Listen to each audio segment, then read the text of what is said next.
My name is Eva Johnson, and I'm 69 years old. And at exactly 5:12 in the morning on what should have been one of the happiest weeks of my life, my daughter sent me a text message that didn't just break my heart, it shattered something fundamental inside me that I didn't even know could break. 5 words. That's all it took. Don't come to the wedding. 5 words to erase a mother.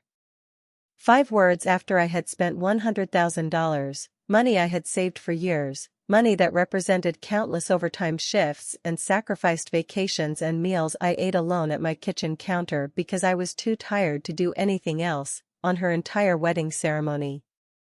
$100,000. Let that sink in for a moment. That's not pocket change. That's not a casual gift. That's a down payment on a house. That's a retirement fund. Those years of my life converted into a single day that was supposed to celebrate my daughter starting her new life, a day I was supposed to be part of, a day that was supposed to include me. I couldn't breathe when I saw those words on my screen. I just sat there in my bed, in the dark, staring at the glowing letters like they were written in a foreign language I couldn't quite translate. My chest felt tight, like someone had wrapped steel bands around my ribcage and was pulling them tighter and tighter with each passing second. I read the message again. And again. And again. Hoping somehow that the words would rearrange themselves into something that made sense, something that didn't feel like a knife sliding between my ribs. Don't come to the wedding. How does a child you raised, a child you sacrificed everything for, a child whose scraped knees you bandaged and whose nightmares you chased away and whose every achievement you celebrated like it was the greatest thing that had ever happened in the history of the world, how does that child cut you out of her life with one sentence? How does she erase you from the most important day of her life as casually as deleting a spam email? Before I tell you what happened next, before I tell you how this story ends, I need you to do something for me. I need you to like this video. I need you to subscribe to this channel. And I need you to tell me in the comments where you're watching from, because I want to know I'm not alone in this. I want to know that somewhere out there, someone understands what it feels like to give everything you have and still somehow end up with nothing. Now let me take you back. Let me tell you how we got here. Because this didn't happen overnight. This was years in the making, a slow erosion of respect and boundaries that I didn't even notice happening until it was too late. I raised Emily mostly on my own.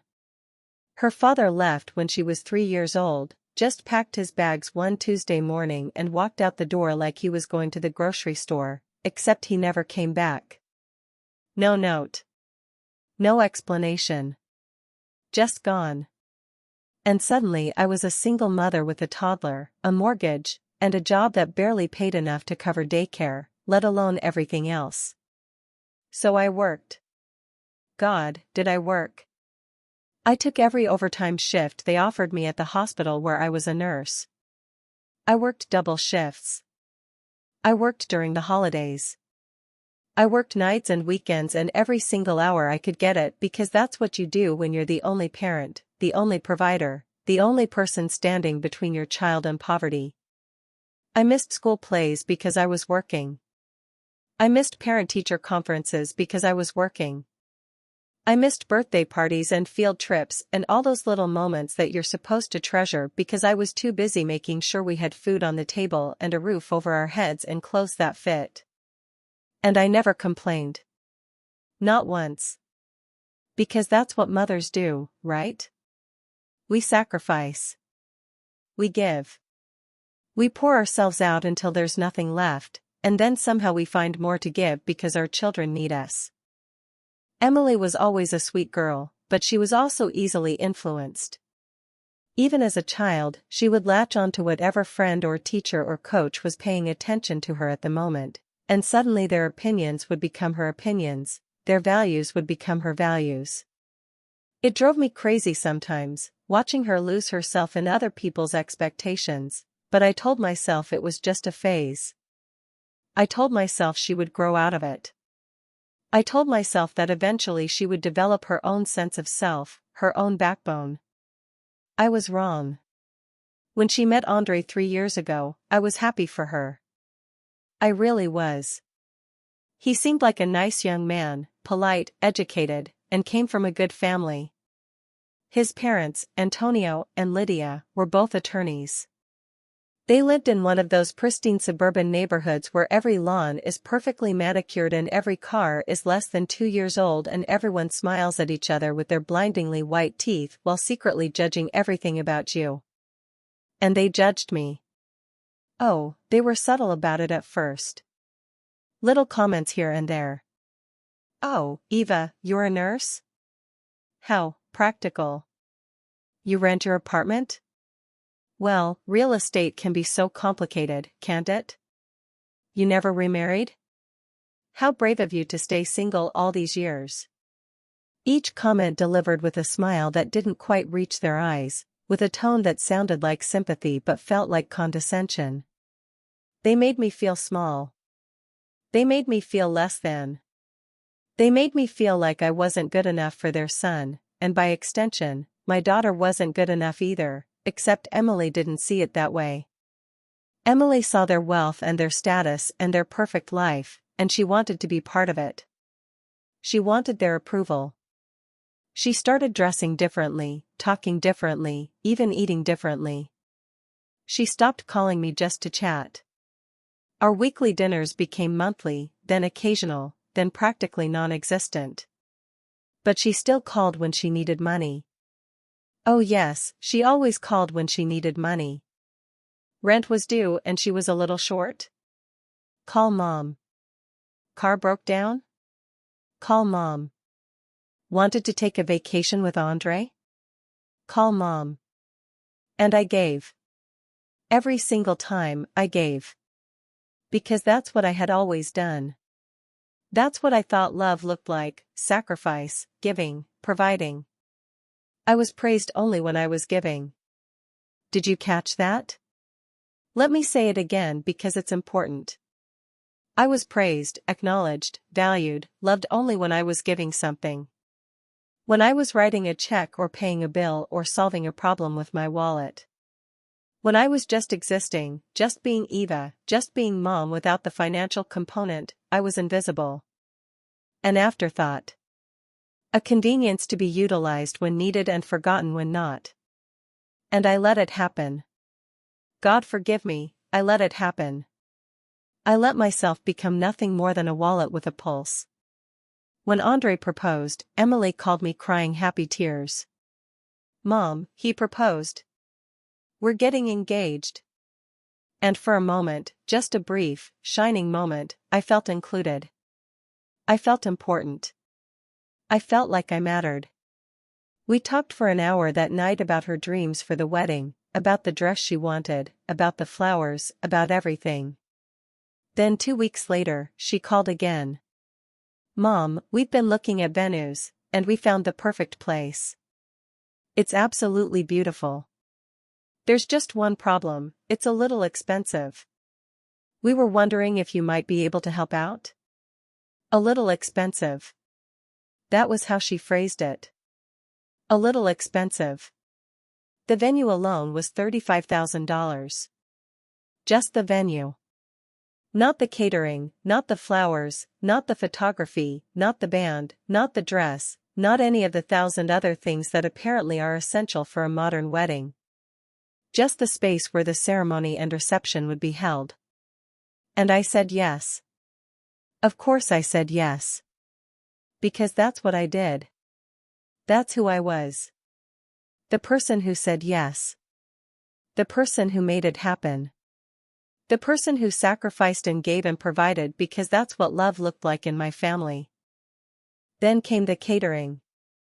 Mom, the venue requires that we use their preferred caterer, and the package for 200 guests is $28,000. I said yes. Then came the photography. Mom, we found this amazing photographer who does the most beautiful work, but they're booking up fast, and the deposit is $12,000. I said yes. Then came the videography, the flowers, the band, the dress, the cake, the invitations, the rehearsal dinner, the transportation, the hair and makeup for the entire bridal party. Each request came with the same apologetic tone, the same subtle implication that if I really loved her, if I really wanted her to be happy, I would say yes. And I did. Every single time. I drained my savings account. I cashed in bonds I had been holding for decades. I took out a loan against my retirement fund. $100,000. I had never spent that much money on anything in my entire life, not even my own house, because I don't own a house. I rented a modest 2-bedroom apartment that Lydia once described as charming in a tone that clearly meant inadequate. But I told myself it was worth it. I told myself this was my daughter's special day, the day she had dreamed about since she was a little girl, playing dress-up in my old curtains and pretending to walk down an imaginary aisle. I told myself that this was my chance to give her something magical, something perfect, something she would remember for the rest of her life. I told myself that this would be a bonding experience, that planning this wedding together would bring us closer after years of slow drift. I was wrong about that, too.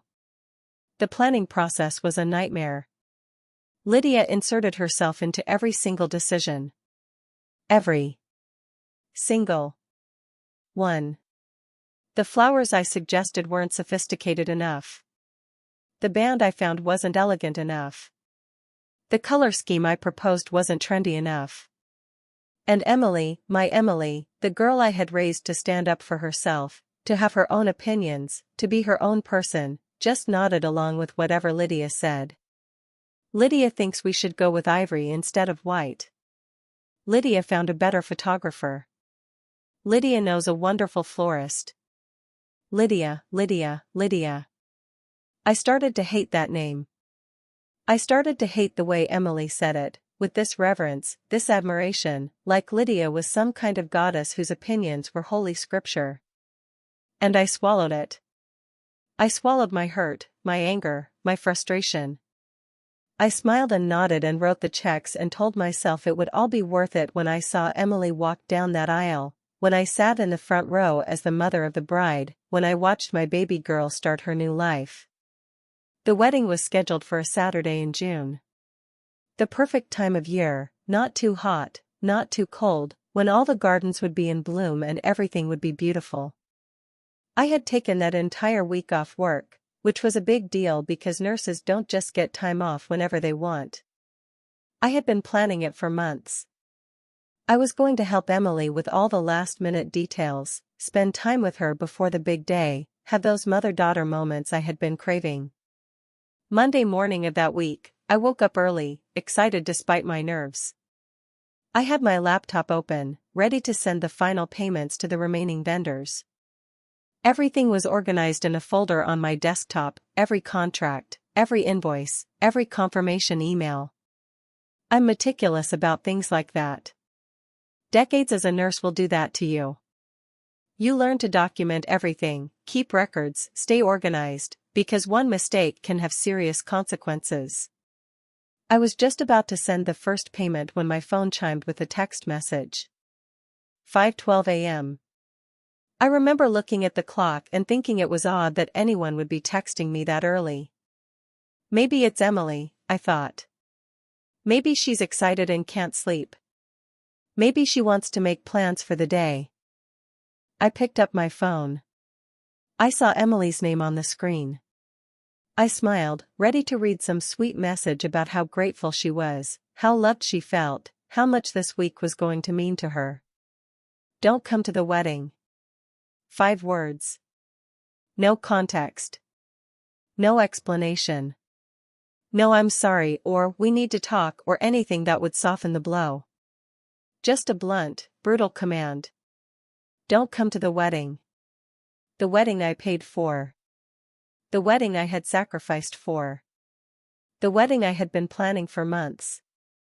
The wedding I had been looking forward to more than anything else in my life. Don't come. I stared at those words until they started to blur. My hands were shaking so badly I almost dropped the phone. My mind was racing, trying to make sense of what I was reading. Was this a mistake? Had she sent it to the wrong person? Was this some kind of joke? But Emily didn't joke like that.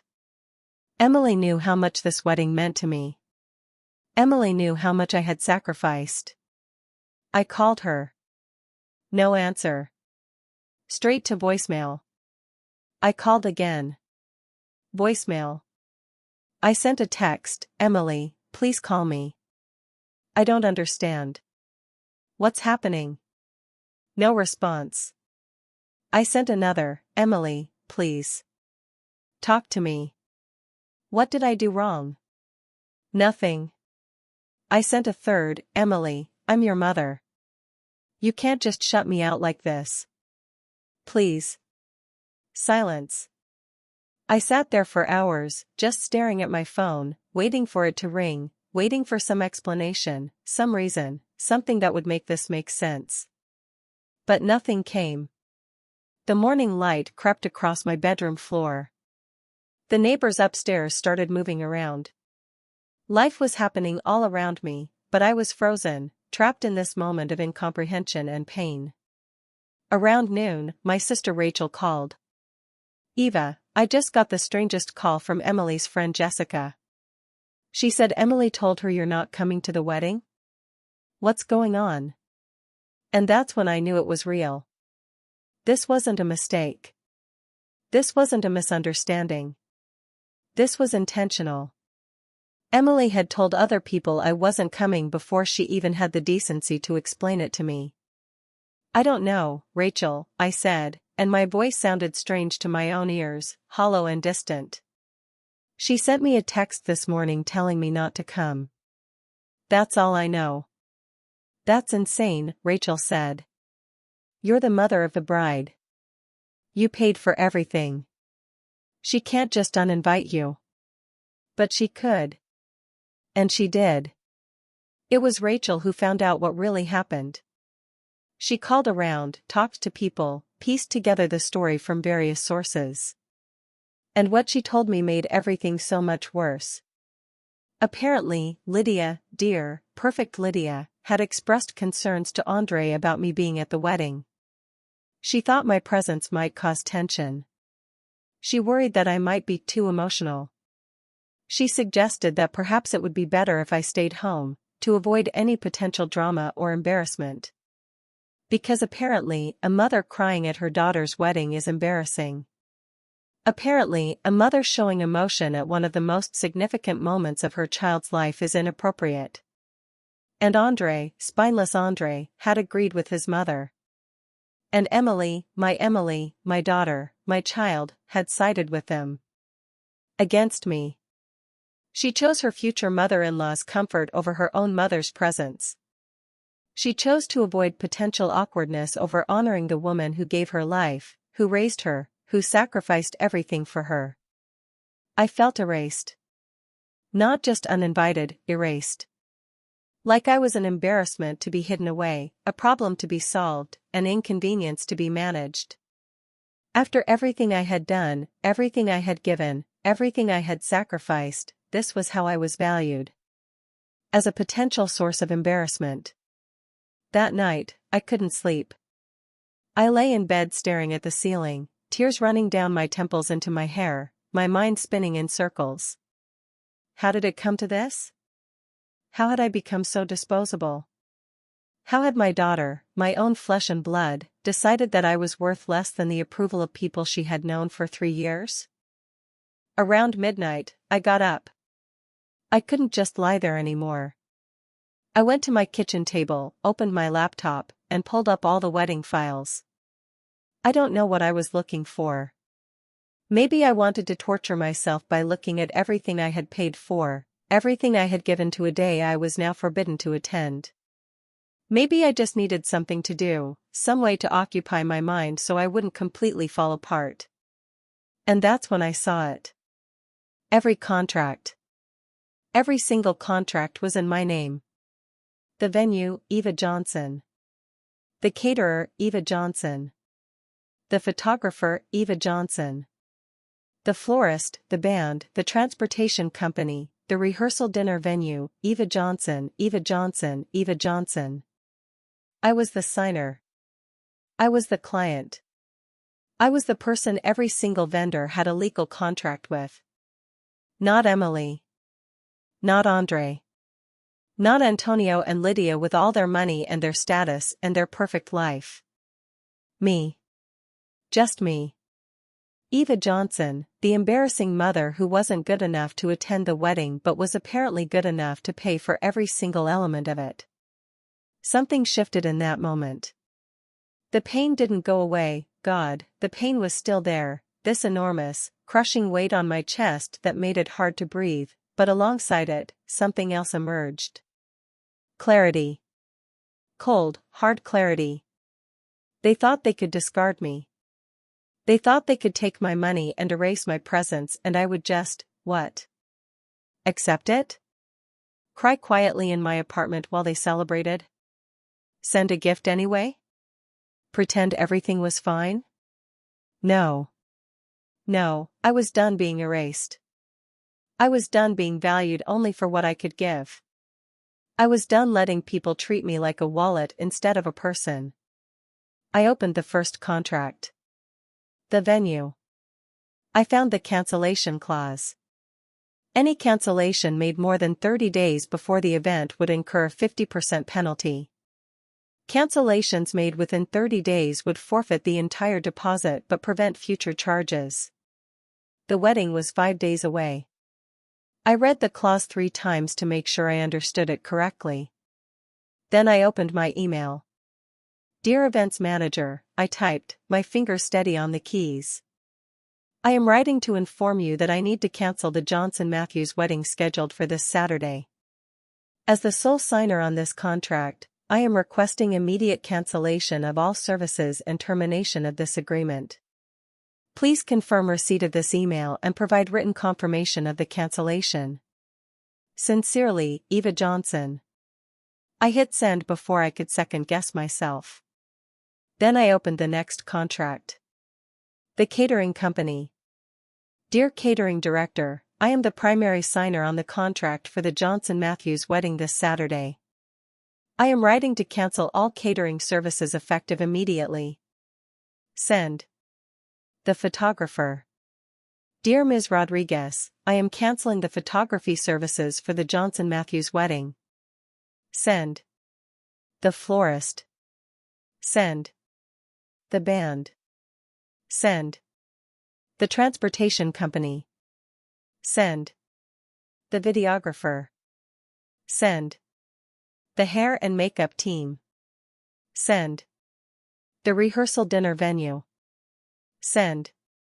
One by one, I went through every single vendor, every single contract, every single service I had paid for. And one by one, I canceled them all. Methodically.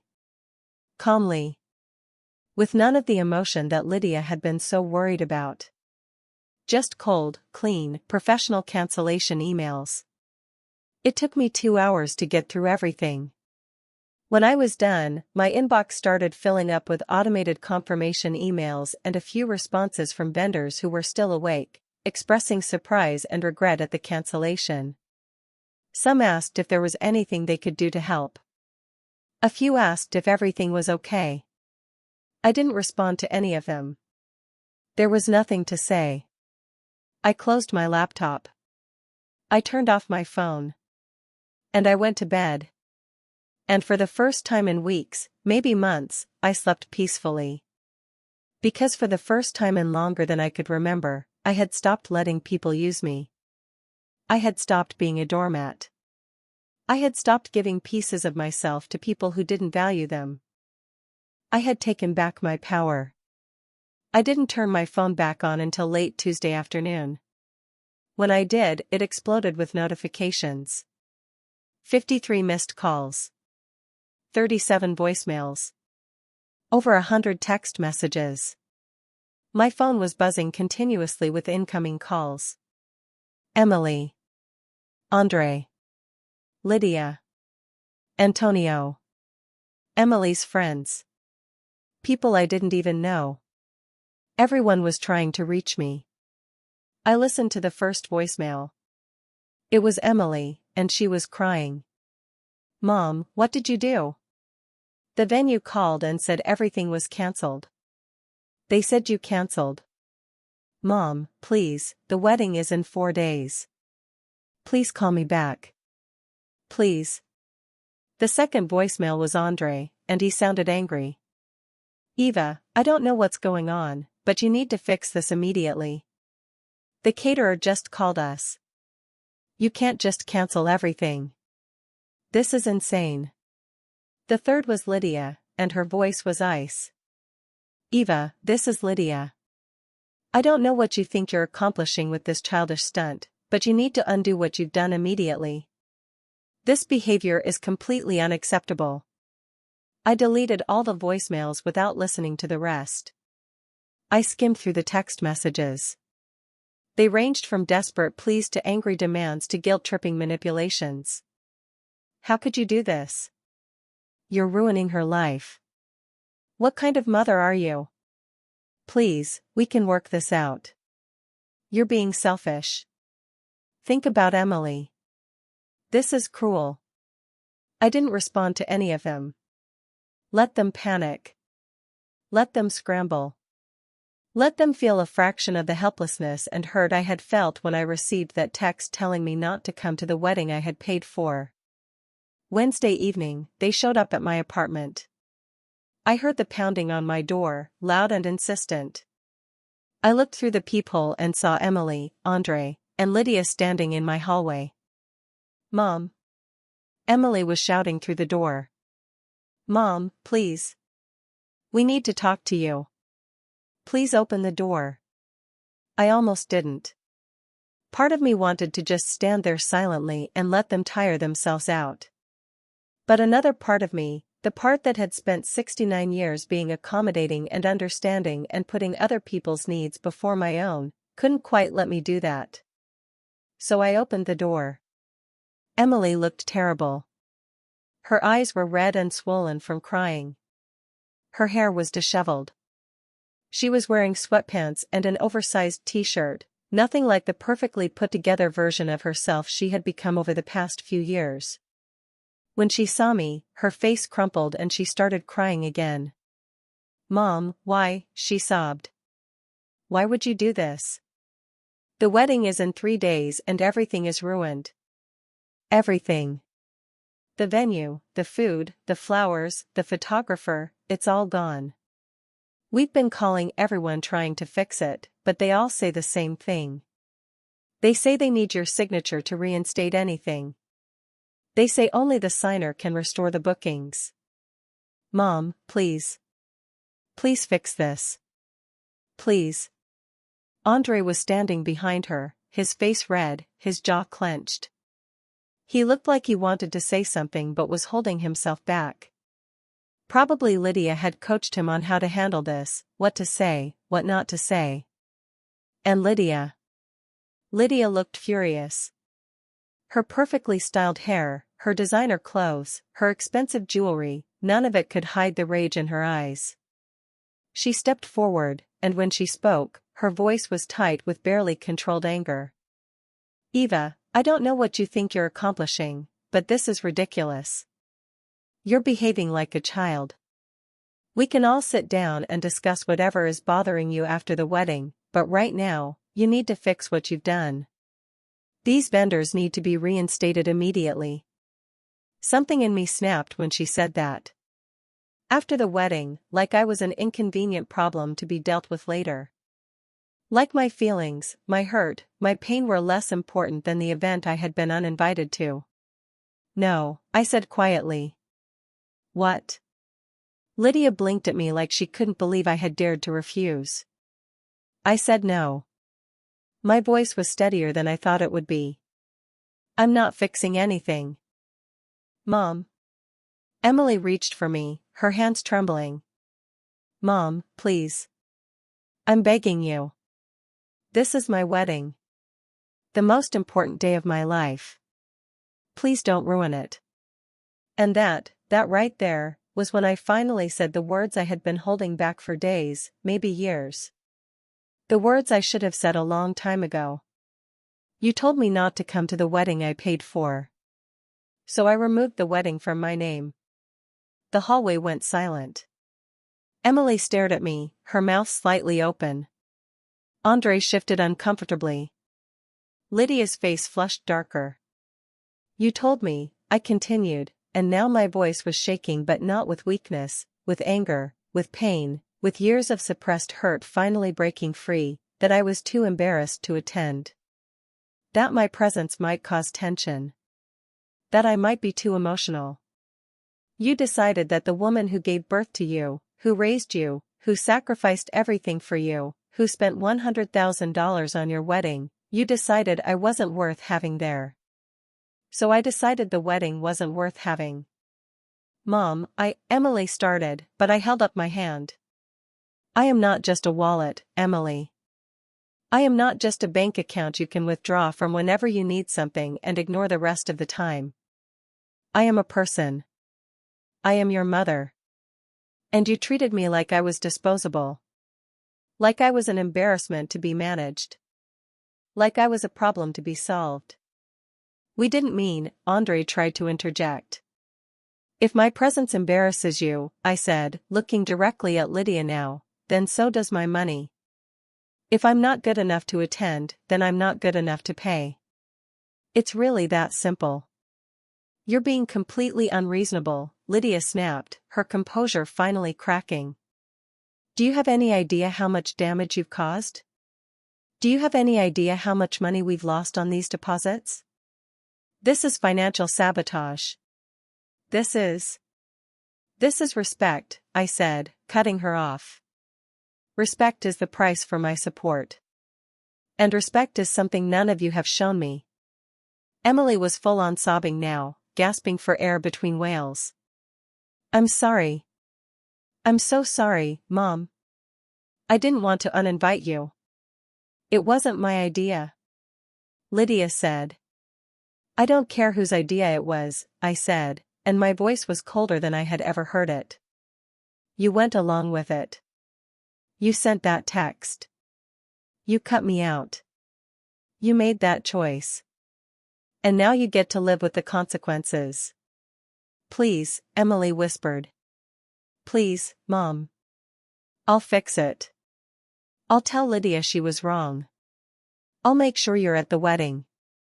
I'll put you in the front row. I'll do anything. Just please fix this. And for a moment, just a brief, flickering moment, I almost gave in. Because that's what I had always done. That's who I had always been. The person who forgave, who fixed things, who made everything okay even when I was the one who had been hurt. But then I thought about that text message. Don't come to the wedding. I thought about the way Lydia had looked down at me for years. I thought about how Emily had slowly stopped seeing me as a person and started seeing me as a resource. I thought about every time I had said yes when I wanted to say no, every time I had given when I wanted to keep, every time I had sacrificed when I wanted to protect myself. No, I said. The answer is no. You can't do this. Lydia's voice was shrill now, all pretense of civility gone. You can't just destroy their wedding because your feelings got hurt. This is vindictive and cruel, Anne. Get out, I said quietly. Excuse me? Get out of my home. I looked at each of them in turn. You came here thinking you could guilt me into fixing your problem. You came here thinking I would just roll over and do what you wanted because that's what I've always done. But I'm done. I'm done being used. I'm done being taken for granted. I'm done giving pieces of myself to people who don't value them. So get out. Andre grabbed Lydia's arm and started pulling her toward the elevator. She was sputtering protests, but he was smart enough to realize this wasn't a fight they could win. Emily stood there in my doorway, tears streaming down her face, looking at me like she didn't recognize me. I love you, Mom, she whispered. Then you should have acted like it, I said. And I closed the door. I heard her crying in the hallway for several minutes before Andre came back and convinced her to leave. Then it was quiet. Finally, blessedly quiet. I went back inside my apartment, sat down on my couch, and cried. Not because I regretted what I had done, I didn't, not for a second, but because of what I had lost. Or maybe because of what I had finally admitted I never really had in the first place. The calls and messages continued for the rest of the week. I blocked everyone. Emily, Andre, Lydia, Antonio, all of their friends and family members who felt entitled to lecture me about what a terrible person I was. I blocked them all. Saturday came and went. The day that was supposed to be my daughter's wedding. I spent it alone in my apartment, reading a book I had been meaning to get to for years, drinking tea, looking out my window at the city below. It was peaceful. Quiet. And yes, sad. Deeply, profoundly sad. But also liberating in a way I hadn't expected. I wasn't just a wallet anymore. I was a person who had set a boundary. A person who had said no. A person who had finally, after 69 years, put herself first. The following week, I did something I hadn't done in years. I called my old friend Margaret, the one I had drifted away from because I was always too busy working or helping Emily or dealing with some crisis or another. We met for coffee. We talked for 3 hours. She told me about her life, her grandchildren, and her recent trip to Italy. I told her about what had happened. She held my hand and said, "It's about damn time you stood up for yourself, Eva." I started going to therapy. Something I had always thought was for other people, people with real problems, not for someone like me who just needed to work harder, be stronger, give more. But my therapist, a kind woman named Dr. Jefferson, helped me see that my problems were real. That my pain was valid. That I had spent my entire adult life in a pattern of self-sacrifice that had stopped being loved a long time ago and had become self-destruction. You taught people how to treat you, Dr. Jefferson said during one session. You taught them that your value was in what you could give, not in who you are. And they learned that lesson very well. I rejoined my book club, the one I had quit years ago because I was too busy. I started taking walks in the park every evening. I reconnected with my sister Rachel, really connected with her in a way I hadn't in years. I discovered that I had a life outside of being Emily's mother and Emily's ATM. I discovered that I liked myself. 5 weeks after the cancelled wedding, a letter arrived. It was from Emily.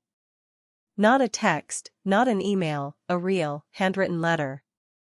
Several pages long. I almost threw it away without reading it.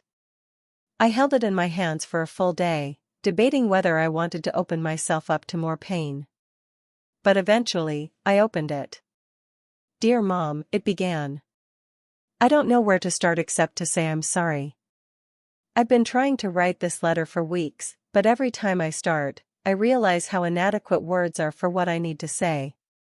I'm sorry. I'm so sorry. The letter went on for pages. She talked about how she had gotten caught up in trying to fit into Andre's family. How she had slowly stopped seeing me as a person and started seeing me as a problem to be managed.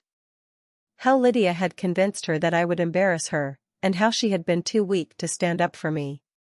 How she had realized, too late, that she had destroyed the most important relationship in her life for the approval of people who didn't really care about her. We didn't have the wedding, she wrote. Andre and I got married at the courthouse 2 weeks ago. Just us and 2 witnesses we pulled off the street. Andre's parents were furious, but I couldn't do it. I couldn't have this big celebration knowing what I had done to you. Knowing what I had become. She wrote about going to therapy. About realizing how much she had hurt me, not just with the wedding, but over years of taking me for granted. About understanding, finally, that love isn't measured in dollars but in presence, in respect, in valuing someone for who they are, not what they can give. I'm not asking you to forgive me, the letter concluded. I don't deserve your forgiveness. I'm not asking for money or help or anything else. I'm just asking you to know that I see what I did. I see you now, Mom. Really see you. And I'm so deeply, profoundly sorry for all the years I didn't. I love you. Not because of what you can give me, but because you're my mother and you're an incredible woman, and I've been too selfish and blind to appreciate that. If you never want to speak to me again, I'll understand. But if someday you might want to try to rebuild our relationship, on your terms, in your time, in whatever way feels right to you, I'll be here. Your daughter, Emily. I read that letter 3 times. I cried through all 3 readings. Not the hopeless, despairing tears I had cried when I received that devastating text message, but different tears. Complicated tears. Tears of grief for what was lost, but also maybe, just maybe, tears of hope for what might be possible. I didn't respond to the letter right away. I wasn't ready. The wound was still too fresh, the hurt still too deep. But I didn't throw the letter away. I put it in my desk drawer, where I could take it out and read it when I needed to, when I was trying to figure out what came next.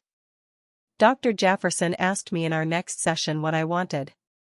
Not what Emily wanted, not what I thought I should want, what I actually wanted. I want my daughter back, I said. But not the daughter who saw me as a wallet.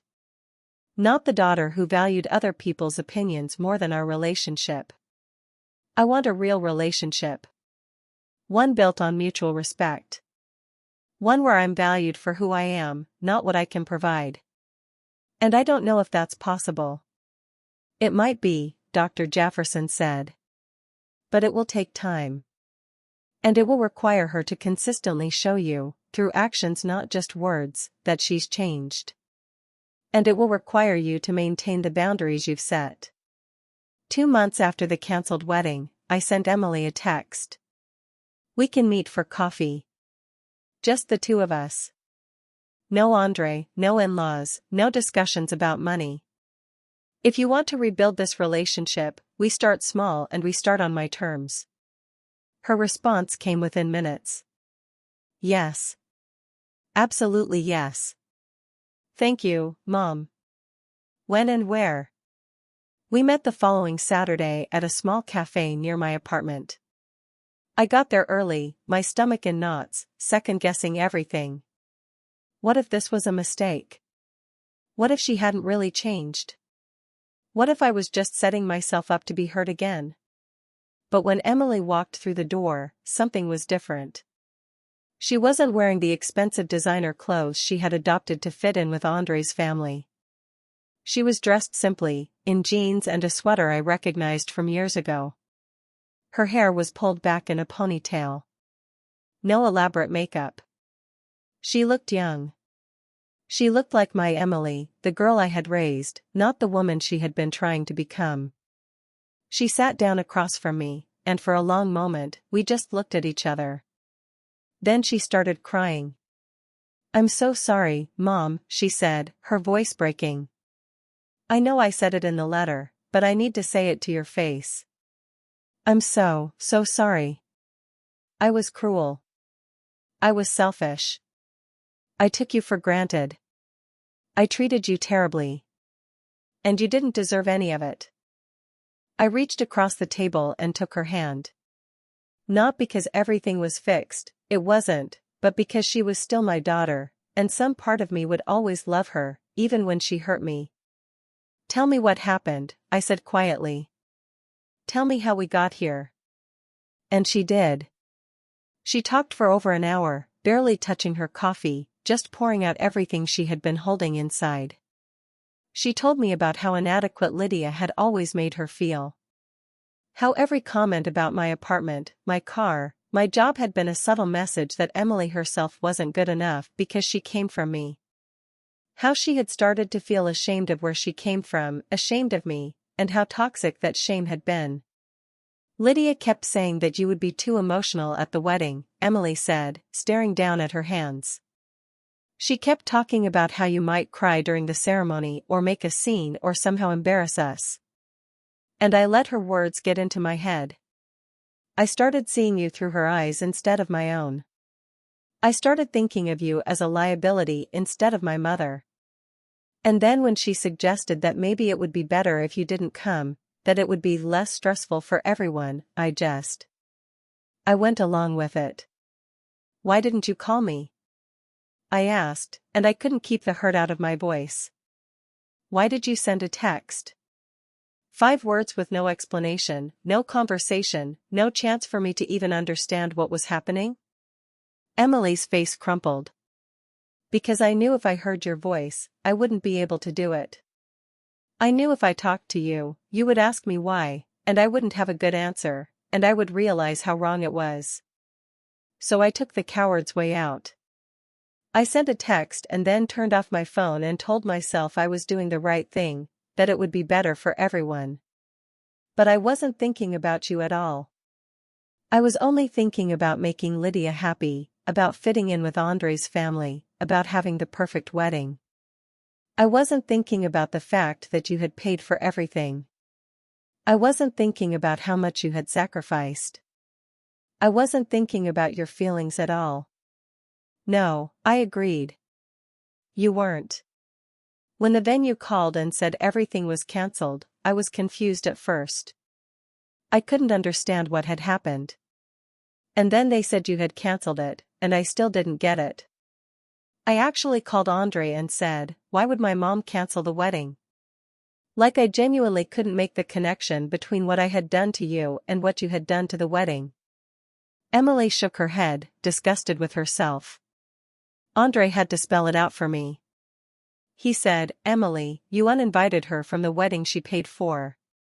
What did you think was going to happen? And even then, even when I started to understand, my first reaction wasn't to think about how hurt you must have been.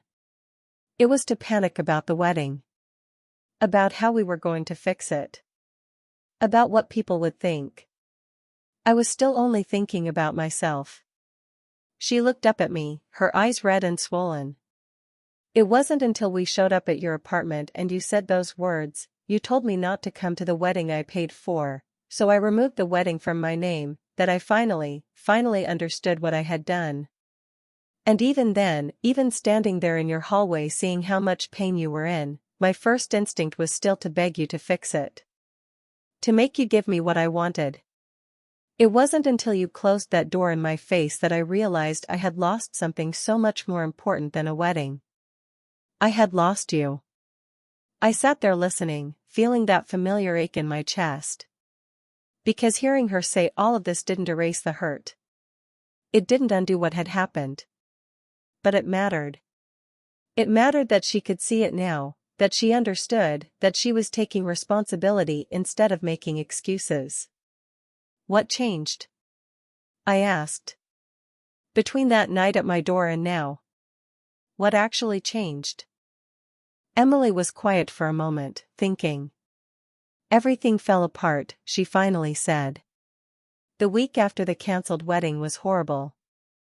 Andre's parents were furious, mostly at me for mishandling you. They kept saying I should have managed the situation better, should have kept you happy while still excluding you from the wedding. Like you were some kind of problem to be solved rather than a person with feelings. And listening to them talk about you that way, I started to hear how I had been talking about you. How I had been thinking about you. She took a shaky breath. Andre and I had this huge fight. He kept defending his mother, saying she was just trying to help, that she meant well. And I finally asked him, if your mother told you to uninvite your own father from our wedding, would you do it? He said of course not, that was different. And I asked how.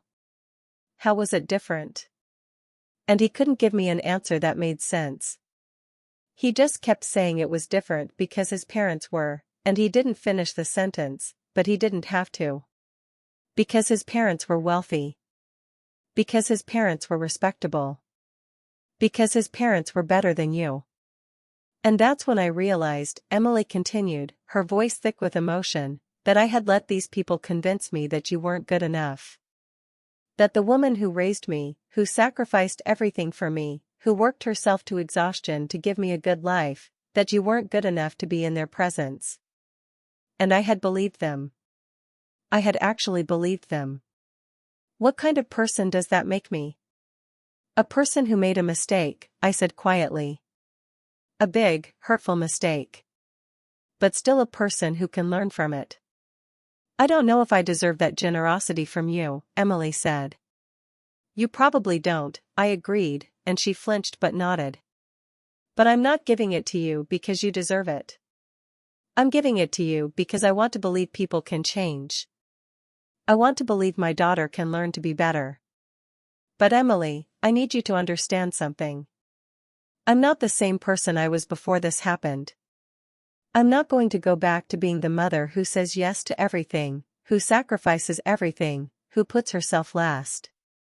That version of me is gone. Good, Emily said firmly. That version of you shouldn't exist. You should have put yourself first a long time ago. I should never have let you give so much. I should have stopped you, should have insisted on paying my own way, should have. Stop, I interrupted. You're not responsible for my choices. I chose to give. I chose to say yes. I chose to sacrifice. Those were my decisions, even if they were unhealthy ones. But going forward, things will be different. I will be different. I want that, Emily said. I want you to be different. I want us to be different. I want a relationship where you're a person, not just a resource. Where I value your time and your presence, not just your money. Where I actually show up for you the way you've always shown up for me. We talked for 3 more hours. We cried. We laughed a little. We started to carefully, tentatively build something new from the wreckage of what we'd had before. I didn't forgive her that day. Forgiveness, I was learning in therapy, isn't something you just decide to do. It's a process. It takes time. It requires consistent evidence that things have actually changed. But it was a start. Over the following months, Emily did something she had never really done before. She showed up. Not with her hand out asking for something. Not with some crisis that needed my money to solve. Just showed up. She came to my apartment for dinner once a week. She brought the groceries and cooked, insisting that I sit and relax while she worked in the kitchen. We talked about her job, my work, books we were reading, shows we were watching. Normal things. Mother-daughter things that had nothing to do with money or weddings or drama. She invited me to meet her for walks in the park. She asked about my therapy, about Dr. Jefferson, about what I was learning about myself. She listened, really listened, when I talked about how hard it had been to be a single mother, how exhausted I had been, how I had sometimes felt like I was drowning but had to keep swimming because there was no one else to keep us afloat. I never thanked you, she said during one of these walks, 6 months after our coffee meeting. For all those years. For raising me alone. For working yourself to exhaustion. For sacrificing your own life so I could have a good one. I just expected it. I took it as my due. But Mom, it wasn't. It was extraordinary. You were extraordinary. And I never, ever told you that. I cried then, right there on the path with joggers and dog walkers passing by. Because those were words I had needed to hear for so long. Not because I did those things for recognition, but because going unacknowledged year after year, decade after decade, had slowly eroded my sense of self-worth until I had started to believe that my only value was in what I could provide. Thank you, I whispered. I love you, Mom, Emily said, hugging me tight. Not for what you give me. Just for who you are. I'm sorry it took me so long to say that. I'm sorry it took losing you for me to realize how much you mean to me. Things with Andre were more complicated. He came to one of our dinners about 8 months after everything fell apart, and he apologized to me directly. I was wrong, he said, sitting stiffly at my small kitchen table. clearly uncomfortable but pushing through. I let my mother poison my view of you. I let her convince me that you were somehow lesser than us, that your presence at our wedding would be embarrassing. And that was cruel and wrong and classist and a dozen other terrible things. I'm sorry. I'm working on standing up to my parents more. On not just going along with whatever they say. It's harder than it should be, but I'm trying. I appreciated the apology, though I wasn't entirely sure I believed he had really changed. But he was making an effort, and that counted for something. Emily seemed happier with him now, more herself. They had moved into a smaller apartment, one they could afford on their own without financial help from his parents or me. Emily had started setting boundaries with Lydia, limiting visits, refusing to accept criticism of me or our relationship. It wasn't perfect. There were still tense moments, still times when old patterns tried to reassert themselves. But it was real. It was honest. It was built on respect rather than obligation. A year after the cancelled wedding, Emily called me on a Thursday afternoon. "Mom, are you free Saturday? I'd like to take you somewhere." "Where?" I asked, immediately suspicious. "Old habits die hard. It's a surprise. A good one, I promise. Just trust me?" I almost said no. Trust was still something we were rebuilding. But I thought about all the months of Emily showing up, being present, proving through consistent actions that she had changed. And I said yes. Saturday morning, she picked me up in her car. We drove for about an hour, talking and listening to music, until we pulled up to a beautiful garden venue. My stomach dropped. "Emily, what?" "It's not what you think," she said quickly, seeing my face. "Just come with me." She led me through the gardens to a small gazebo overlooking a pond. There were flowers everywhere, simple, beautiful arrangements. And there, standing in the gazebo, was Andre in a nice suit and a justice of the peace I didn't recognize. "We're already married," Emily said, taking both my hands. "You know that. But we never had a ceremony. We never celebrated. And I realized I didn't want to celebrate without you. So this isn't a wedding. This is just a moment. A vow renewal, kind of, except we're not renewing our vows to each other. We're making a new vow. To do better. To be better. To honor the people we love instead of taking them for granted." My eyes filled with tears. "Emily. I know you paid for a wedding that never happened," she continued, her own eyes glistening. "And I can never give that back to you. But I wanted to give you this. Just us. Just the people who really matter. No Lydia, no hundreds of guests, no elaborate production. Just me and Andre promising, in front of you, to build a marriage based on the values you taught me.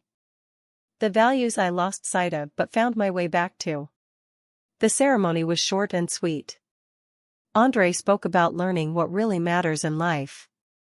Emily spoke about the gift of second chances, about the importance of respecting the people who love you. The justice of the peace talked about how love isn't just about the wedding day but about showing up every day after, about honoring commitments through actions rather than just words. And then Emily turned to me. "Mom, I can't undo the hurt I caused you. I can't give you back the money you spent or the pain you felt. But I can promise you this, I will never again take you for granted. I will never again value appearances over our relationship. I will never again let anyone make me feel ashamed of where I come from or who raised me. You are the strongest, most resilient, most incredible woman I know. And I'm proud to be your daughter. I'm sorry it took me so long to say that. I'm sorry it took me losing you to realize it. But I'm saying it now, and I'll keep saying it for the rest of my life. I love you, Mom. Thank you for never giving up on me, even when I gave you every reason to." I was fully crying now, not caring who saw.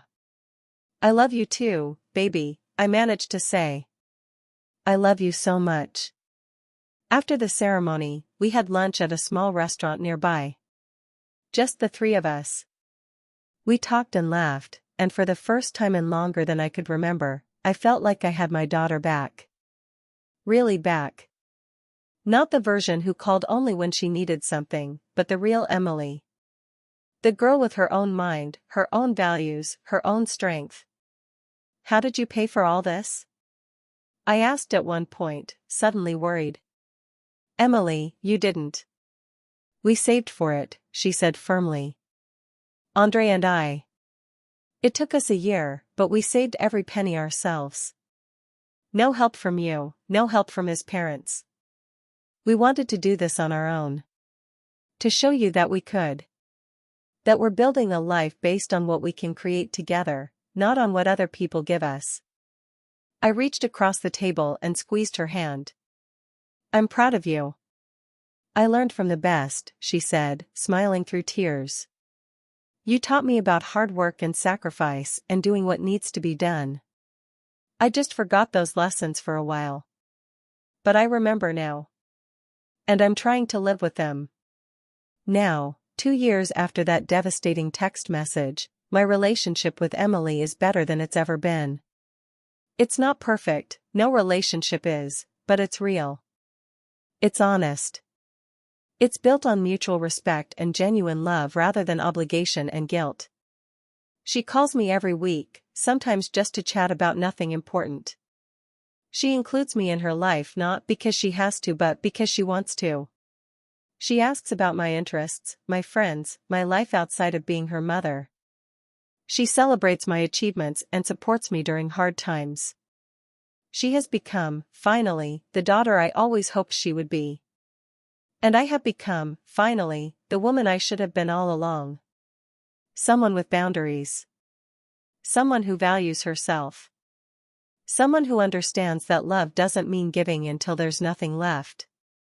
I still work as a nurse, though I've cut back my hours.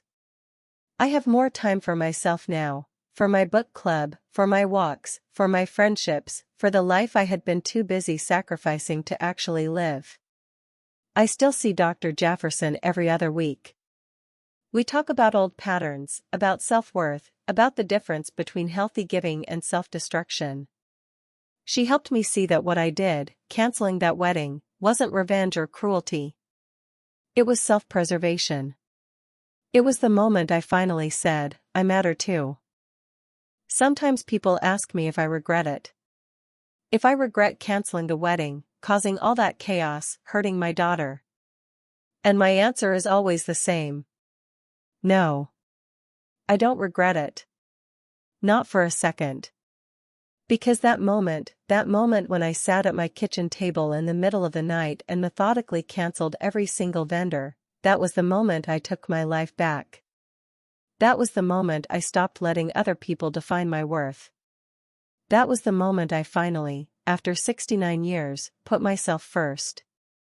Would I have preferred a different path? One where Emily never sent that text, never uninvited me, never forced me to make such a drastic choice? Of course.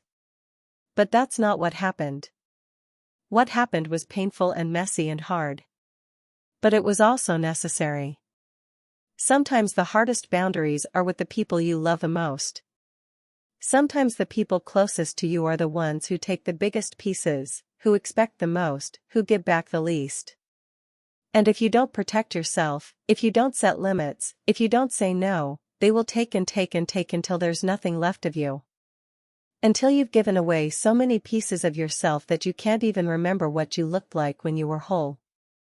I spent decades giving pieces of myself away. To my daughter. To my job. To everyone who needed something from me. I gave and gave and gave because I thought that's what love looked like. I thought that's what being a good mother meant.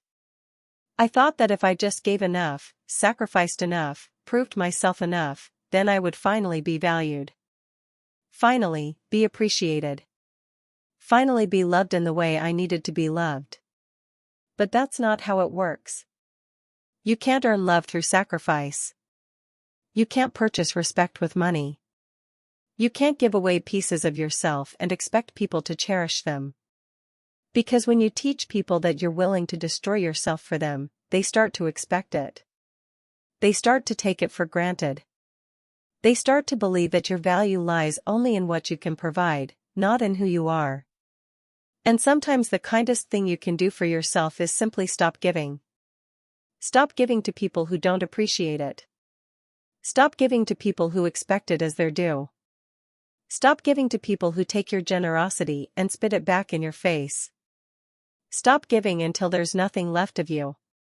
Just stop. And learn, slowly and painfully and messily, to give to yourself instead. To value yourself. To protect yourself. To fight for yourself the way you've always fought for everyone else. That's what I did that night when I canceled the wedding. I stopped giving to someone who had stopped valuing what I gave. I stopped sacrificing myself for someone who had decided I was too embarrassing to include in her life. I stopped letting myself be treated as disposable. And I started, for the first time in my 69 years, to matter to myself. That's my story.